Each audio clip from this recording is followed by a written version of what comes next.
Hoje, a gente vai tentar entender a mente de um dos maiores gênios que já existiu. Alguém cuja curiosidade, sério, não tinha fim e que estava sempre, mas sempre pensando, criando, se movendo. Estamos falando, claro, de Leonardo da Vinci. Olha, a história dele poderia começar com uma carta de emprego. Mas não uma qualquer. Era uma carta, assim, inacreditável. Imagina só, um jovem se candidatando para uma vaga e na lista de habilidades ele coloca: sei projetar pontes, canhões, veículos blindados. E aí lá no finalzinho, como quem não quer nada, ele solta: ah, e a propósito, eu também pinto. Basicamente qualquer coisa. A pergunta é, quem é que tem essa audácia toda, né? Quem ousaria dizer tudo isso? Pois é, esse jovem não estava de brincadeira, não. O nome dele? Leonardo da Vinci. Mas o mais curioso é de onde vinha essa genialidade toda. Não era de uma escola famosa, não. Pelo contrário, a falta de uma educação formal, que para muita gente seria uma desvantagem, para ele foi o seu maior trunfo. Vamos lá, um pouco do começo da vida dele. Leonardo nasceu em 1452, e ele era o que na época chamavam de filho ilegítimo. Isso quer dizer que ele nem tinha um sobrenome de família. Da Vinci significa só de Vinci, a cidade onde ele nasceu. Só que essa condição, olha que ironia, acabou sendo uma libertação. Ele não precisou seguir a carreira do pai, que era tabelião, teve só uma educação bem básica, mas o caminho dele, esse estava totalmente em aberto. É que a verdadeira escola do Leonardo foi o mundo. E os professores dele eram dois, a curiosidade, com C maiúsculo, e a observação. Ele tinha uma necessidade quase obsessiva de não só saber como algo funcionava, mas de entender o porquê. Por que o céu é azul? Por que os pássaros voam? Era esse o tipo de pergunta que movia ele. Tem uma história da infância dele que é a metáfora perfeita para a vida toda. Ele, criança, encontra uma caverna escura. E, claro, sente medo. Quem não sentiria? Mas a curiosidade era maior. Era uma força que o empurrou para dentro. E lá, reza a lenda, ele encontrou um fóssil de baleia. Pensa nisso. Medo de um lado, curiosidade do outro. Ele fez a escolha que faria pelo resto da vida, sempre ir em direção ao desconhecido. E essa fome de conhecimento, claro, foi com ele para Florença e para Milão. Foi lá que ele começou a fazer algo que ninguém mais fazia. Ele juntou duas coisas que todo mundo dizia que não se misturavam. Para Leonardo, arte e ciência não eram só ligadas. Elas eram, na verdade, a mesmíssima coisa.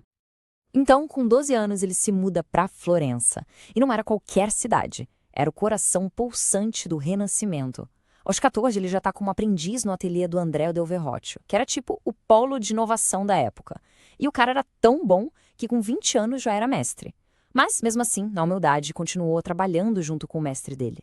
Aquele ateliê do Verrocchio não era só um lugar de printar, não. Era um verdadeiro laboratório. Cada trabalho era uma aula.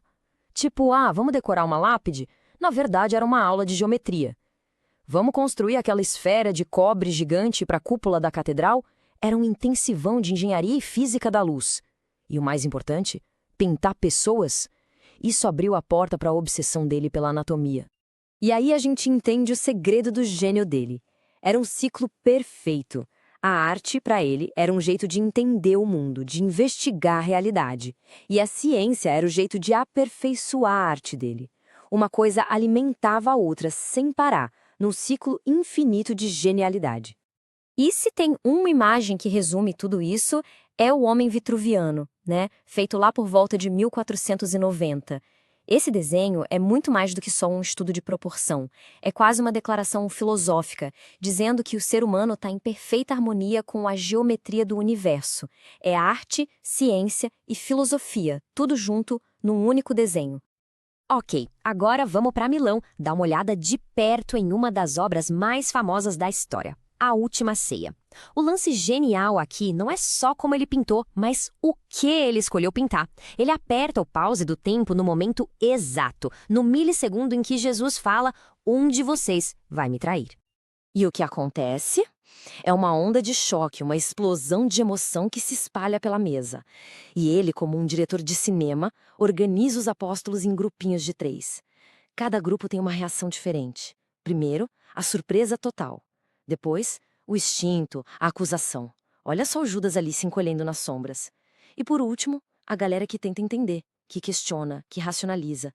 É tipo um tratado de psicologia humana pintado numa parede. Essa busca dele para entender o ser humano, ela só foi ficando mais intensa. E o auge disso veio mais tarde, com a pintura mais misteriosa do mundo e com estudos do corpo humano que eram simplesmente revolucionários. Isso nos leva, claro, à pergunta de US$ 1 bilhão. Por que raios o sorriso da Mona Lisa é tão enigmático? Qual é o segredo? Bom, a resposta não tem nada de mágico, é pura ciência. Leonardo era um nerd da ótica. Ele estudou muito como nossos olhos funcionam. E ele sacou uma coisa fundamental. A nossa visão direta, o foco, pega os detalhes com muita nitidez. Mas a visão periférica, o famoso canto do olho, ela vê as coisas de um jeito mais suave, meio borrado. E aí vem o truque de mestre. Ele usou esse conhecimento na pintura. O sorriso da Mona Lisa foi pintado para ser visto melhor com a visão periférica. Ou seja, se a gente olha direto para a boca dela, o sorriso meio que desaparece. Mas, se a gente olha para os olhos dela, o sorriso acende no canto da nossa visão. É uma ilusão de ótica genial que faz o sorriso parecer vivo. Mas a busca do Leonardo para entender a máquina humana ia muito além da ótica. 250. Esse é o número. 250 desenhos anatômicos com um nível de detalhe absurdo que ele fez depois de dissecar mais de 30 corpos. Um trabalho perigoso, feito quase sempre escondido, de noite. E o que ele conseguiu com isso foi revolucionário. Numa época em que isso era um tabu enorme, ele foi o primeiro a desenhar um feto no útero com precisão.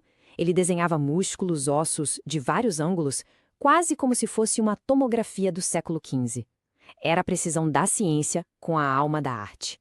E quer saber? Os desenhos dele foram os mais precisos por mais de 300 anos. Chegando no final da vida, o legado de Leonardo estava mais do que claro.